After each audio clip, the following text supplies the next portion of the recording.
नमस्कार मेरे प्यारे साथियों, आप सभी का स्वागत है जीके शुभम स्टडी में। और आप लोग कैसे हैं? आशा करते हैं कि आप लोग स्वस्थ होंगे, मस्त होंगे, जहां भी होंगे अपनी अपनी तैयारी में व्यस्त होंगे। दोस्तों, आज हम लोग इस वीडियो में कवर करने वाले रेलवे एनटीपीसी और एसएससी जीडी से संबंधित टॉप 25 जीके जीएस ऐसे क्वेश्चन जो कि एग्जाम की दृष्टि से देखा जाए काफ़ी इंपॉर्टेंट क्वेश्चन है और कई वर्षों से एग्जाम में भी लगातार पूछा जा रहा है। आप लोग से एक निवेदन है कि वीडियो को एंड तक जरूर देखिएगा। यदि आप लोग चैनल पर नए हो तो चैनल को सब्सक्राइब जरूर कर लें। तो चलिए बिना देर किए स्टार्ट करते हैं। आज का पहला क्वेश्चन है, भारत में आर्थिक नियोजन की शुरुआत कब हुई थी?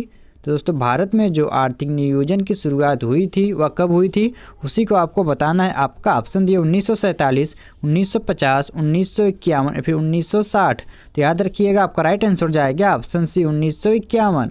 तो भारत में आर्थिक नियोजन की शुरुआत 1951 ईस्वी में किया गया था। तो याद रखिएगा दोस्तों, ऑप्शन सी को लॉक कर लेते हैं। चलिए अगला क्वेश्चन देखते हैं, काफ़ी इंपॉर्टेंट क्वेश्चन है। भारत की पहली पंचवर्षीय योजना मुख्य रूप से किस क्षेत्र पर केंद्रित थी?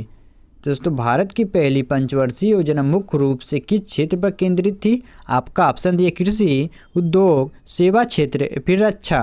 तो याद रखिएगा, आपका राइट आंसर जाएगा ऑप्शन ए कृषि। तो भारत की पहली पंचवर्षीय योजना मुख्य रूप से कृषि क्षेत्र पर केंद्रित थी। तो याद रखिएगा दोस्तों, ऑप्शन ए को लॉक कर लेते हैं। चलिए अगला क्वेश्चन देखते हैं, काफ़ी इंपॉर्टेंट क्वेश्चन है। भारत में प्रत्यक्ष कर का प्रमुख उदाहरण कौन सा है? दोस्तों, भारत में प्रत्यक्ष कर का प्रमुख उदाहरण कौन सा है? आपका ऑप्शन दिया आयकर, वस्तु एवं सेवा कर, बिक्री कर या फिर सीमा शुल्क। तो याद रखिएगा, आपका राइट आंसर जाएगा ऑप्शन ए आयकर। तो भारत में प्रत्यक्ष कर का प्रमुख उदाहरण आयकर ही है। तो याद रखिएगा, ऑप्शन ए को लॉक कर लेते हैं। चलिए अगला क्वेश्चन देखते हैं दोस्तों, भारतीय रुपये का मूल्य कौन निर्धारित करता है? दोस्तों, जो भारतीय रुपये का मूल्य है उसे कौन निर्धारित करता है? आपका ऑप्शन दिए वित्त मंत्रालय, भारतीय रिजर्व बैंक, वाणिज्य मंत्रालय या फिर अंतर्राष्ट्रीय मुद्रा कोष। तो याद रखिएगा, आपका राइट आंसर जाएगा ऑप्शन बी भारतीय रिजर्व बैंक। तो भारतीय रुपये का मूल्य निर्धारित भारतीय रिजर्व बैंक के द्वारा किया जाता है दोस्तों। तो याद रखिएगा, ऑप्शन बी को लॉक कर लेते हैं। चलिए अगला क्वेश्चन देखते हैं दोस्तों। आप लोग को पहले से किसी भी क्वेश्चन का आंसर पता हो तो दोस्तों आप लोग उसका जवाब कमेंट बॉक्स में ज़रूर दीजिएगा। तो निम्नलिखित में से कौन भारत की केंद्रीय बैंक है? दोस्तों, कौन भारत की केंद्रीय बैंक है? आपका ऑप्शन दिया State Bank of India, Reserve bank of India, NABARD या फिर सेबी। तो याद रखिएगा, आपका राइट आंसर जाएगा option B reserve bank of India. तो Reserve bank of India Bharat की केंद्रीय बैंक है। तो याद रखिएगा, ऑप्शन बी को लॉक कर लेते हैं।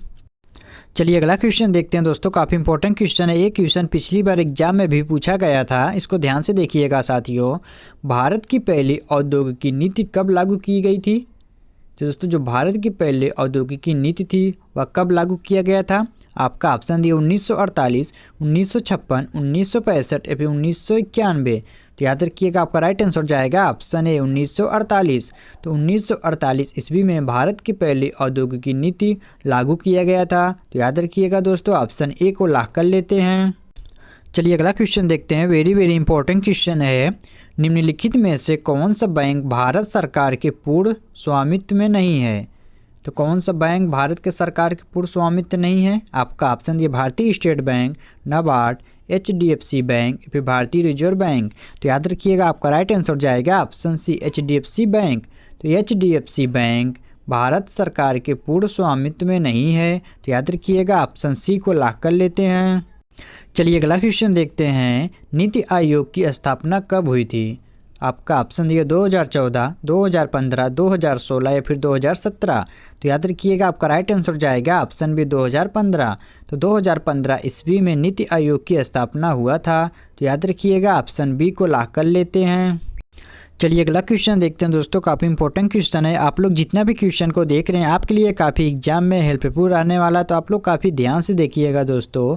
तो भारत में वित्त आयोग कितने वर्षों के लिए गठित किया जाता है?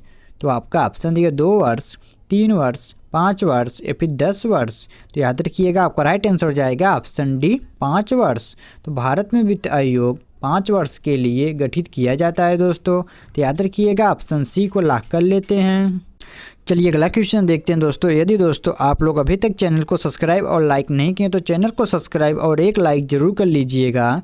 तो भारत की राष्ट्रीय आय को कौन मापता है? तो भारत की राष्ट्रीय आय जो है उसे कौन मापता है दोस्तों? आपका ऑप्शन दिया वित्त मंत्रालय, योजना आयोग, भारतीय रिजर्व बैंक या फिर केंद्रीय सांख्यिकी संगठन। तो याद रखिएगा आपका राइट आंसर जाएगा ऑप्शन डी, केंद्रीय सांख्यिकी संगठन। तो भारत की राष्ट्रीय आय को केंद्रीय सांख्यिकी संगठन के द्वारा मापा जाता है। तो याद रखिएगा दोस्तों ऑप्शन डी को लॉक कर लेते हैं। चलिए अगला क्वेश्चन देखते हैं, श्रम शक्ति रिपोर्ट किससे संबंधित है? तो दोस्तों जो श्रम शक्ति रिपोर्ट है वह किससे संबंधित है? आपका ऑप्शन जी कृषि क्षेत्र, औद्योगिकी उत्पादन, श्रमिकों और रोजगार या फिर विदेशी निवेश। तो याद रखिएगा आपका राइट आंसर जाएगा ऑप्शन सी, श्रमिकों और रोजगार। तो श्रम शक्ति रिपोर्ट जो है वह श्रमिकों और रोजगार से संबंधित है दोस्तों। तो याद रखिएगा ऑप्शन सी को लॉक कर लेते हैं। चलिए अगला क्वेश्चन देखते हैं, भारत में नई आर्थिक नीति कब लागू हुई थी? आपका ऑप्शन दिया 1980, 1985, 1991 या फिर 2000। तो याद रखिएगा आपका राइट आंसर जाएगा ऑप्शन सी 1991। तो 1991 ईस्वी में भारत में नई आर्थिक नीति लागू हुआ था। तो याद रखिएगा ऑप्शन सी को लॉक कर लेते हैं। चलिए अगला क्वेश्चन देखते हैं, काफ़ी इंपॉर्टेंट क्वेश्चन है दोस्तों, इसको ध्यान से देखिएगा। भारत में राष्ट्रीयकृत बैंकों की संख्या कितनी थी जब उन्हें 1969 में राष्ट्रीयकृत किया गया था? आपका ऑप्शन दिया 10, 12, 14 या फिर 16। तो याद रखिएगा आपका राइट आंसर जाएगा ऑप्शन सी 14। तो भारत में राष्ट्रीयकृत बैंकों की संख्या 14 थी जब उन्हें 1969 में राष्ट्रीयकृत किया गया था। तो याद रखिएगा दोस्तों ऑप्शन सी को लॉक कर लेते हैं। चलिए अगला क्वेश्चन देखते हैं, मेक इन इंडिया योजना कब शुरू की गई थी? तो दोस्तों जो मेक इन इंडिया योजना है वह कब शुरू किया गया था? आपका ऑप्शन दिया 2013, 2014, 2015 या फिर 2016। तो याद रखिएगा आपका राइट आंसर जाएगा ऑप्शन बी 2014। तो मेक इन इंडिया योजना 2014 ईस्वी में लागू किया गया था। तो याद रखिएगा ऑप्शन बी को लॉक कर लेते हैं। चलिए अगला क्वेश्चन देखते हैं दोस्तों, आप लोग जितना भी क्वेश्चन को देख रहे हैं आपके लिए काफ़ी एग्जाम में हेल्पफुल आने वाला है दोस्तों, और इस बार एग्जाम में पूछा भी जा सकता है। तो आप लोग काफ़ी ध्यान से देखिएगा, भारत में मुद्रा बैंकों की भूमिका कौन निभाता है? आपका ऑप्शन दिया Bharatiya state bank, reserve bank of India, NABARD या फिर नीति आयोग। तो याद रखिएगा आपका राइट आंसर जाएगा option B reserve bank of India. तो भारत में मुद्रा बैंकों की भूमिका रिजर्व बैंक ऑफ इंडिया निभाता है। तो याद रखिएगा दोस्तों ऑप्शन बी को लॉक कर लेते हैं। चलिए अगला क्वेश्चन देखते हैं, भारत में प्रत्यक्ष कर कौन एकत्र करता है? आपका ऑप्शन दिया राज्य सरकार, केंद्रीय सरकार, पंचायत या फिर कोई नहीं। तो याद रखिएगा आपका राइट आंसर जाएगा ऑप्शन बी केंद्रीय सरकार। तो केंद्रीय सरकार प्रत्यक्ष कर को एकत्र करते हैं। तो याद रखिएगा दोस्तों ऑप्शन बी को लॉक कर लेते हैं। चलिए अगला क्वेश्चन देखते हैं, काफ़ी इंपॉर्टेंट क्वेश्चन है, बैंकों के राष्ट्रीयकरण का मुख्य उद्देश्य क्या था? दोस्तों जो बैंकों के राष्ट्रीयकरण का मुख्य उद्देश्य था वह क्या था? आपका ऑप्शन दिए बैंकों को सेवाओं का विस्तार, सरकार को अधिक राजस्व देना, पूंजीपतियों को लाभ पहुंचाना या फिर उद्योगों का विकास। तो याद रखिएगा आपका राइट आंसर जाएगा ऑप्शन है बैंकिंग सेवाओं का विस्तार। तो बैंकों के राष्ट्रीयकरण का मुख्य उद्देश्य बैंकिंग सेवाओं का विस्तार था। तो याद रखिएगा दोस्तों ऑप्शन ए को लॉक कर लेते हैं। चलिए अगला क्वेश्चन देखते हैं, काफ़ी इंपॉर्टेंट क्वेश्चन है दोस्तों, इसको जरूर ध्यान से देखिएगा। एक क्वेश्चन इस बार एग्जाम में पूछा भी जा सकता है। तो जीडीपी सकल घरेलू उत्पाद में सबसे अधिक योगदान देने वाला क्षेत्र कौन सा है? आपका ऑप्शन दी कृषि, विनिर्माण, सेवा क्षेत्र या फिर खनन। तो याद रखिएगा आपका राइट आंसर जाएगा ऑप्शन सी सेवा क्षेत्र। तो जीडीपी सकल घरेलू उत्पाद में सबसे अधिक योगदान देने वाला क्षेत्र सेवा क्षेत्र ही है। तो याद रखिएगा ऑप्शन सी को लॉक कर लेते हैं। चलिए अगला क्वेश्चन देखते हैं दोस्तों, भारत में गोल्डन क्वाड्रिलेटरल परियोजना किससे संबंधित है? आपका ऑप्शन दिया रेलवे, सड़क परिवहन, वायु परिवहन या फिर जल परिवहन। तो याद रखिएगा आपका राइट आंसर जाएगा ऑप्शन बी सड़क परिवहन। तो भारत में गोल्डन क्वाड्रिलेटरल परियोजना सड़क परिवहन से संबंधित है। तो याद रखिएगा ऑप्शन बी को लॉक कर लेते हैं। चलिए अगला क्वेश्चन देखते हैं, भारत में पहली बार आयकर किसने लागू किया था? दोस्तों जो भारत में पहली बार आयकर लागू हुआ था वह किसने लागू किया था? आपका ऑप्शन दिया Lord Dalhousie, Lord Curzon, James Wilson या फिर महात्मा गांधी। तो याद रखिएगा आपका राइट आंसर जाएगा ऑप्शन सी जेम्स विल्सन। तो भारत में पहली बार आयकर जेम्स विल्सन ने लागू किया था। तो याद रखिएगा दोस्तों ऑप्शन सी को लॉक कर लेते हैं। चलिए अगला क्वेश्चन देखते हैं दोस्तों, काफ़ी इंपॉर्टेंट क्वेश्चन है। रिजर्व बैंक ऑफ इंडिया का मुख्यालय कहाँ स्थित है?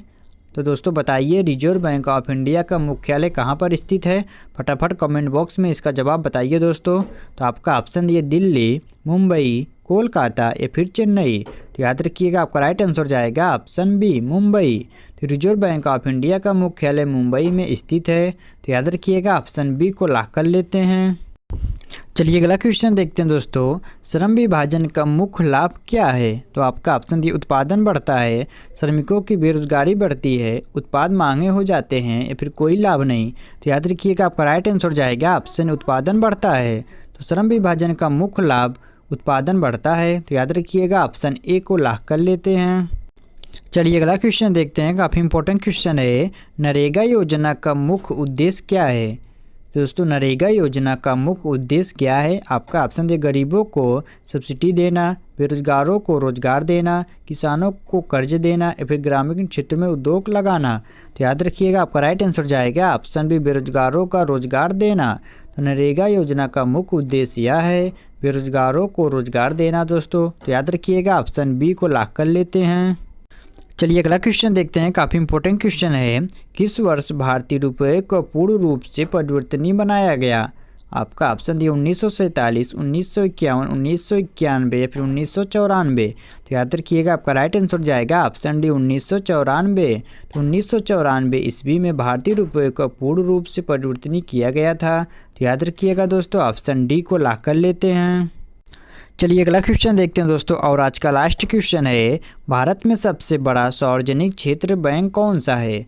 तो आपका ऑप्शन दिए Punjab national bank, bank of Baroda, भारतीय स्टेट बैंक या फिर केनरा बैंक। तो याद रखिएगा आपका राइट आंसर जाएगा ऑप्शन सी, भारतीय स्टेट बैंक। तो भारत में सबसे बड़ा सार्वजनिक बैंक भारतीय स्टेट बैंक ही है। तो याद रखिएगा दोस्तों ऑप्शन सी को लॉक कर लेते हैं। तो दोस्तों आज के लिए इतना ही, आज इस क्लास को यहीं समाप्त कर रहे हैं। यदि आप लोग को वीडियो पसंद आए तो वीडियो को लाइक करना, शेयर करना और हाँ दोस्तों चैनल को सब्सक्राइब करना ना भूलना, ताकि इस प्रकार की इंपॉर्टेंट वीडियो आप लोग के पास हमेशा पहुँचती रहे। मिलते हैं आप सबसे नेक्स्ट वीडियो में, तब तक के लिए जय हिंद, जय भारत।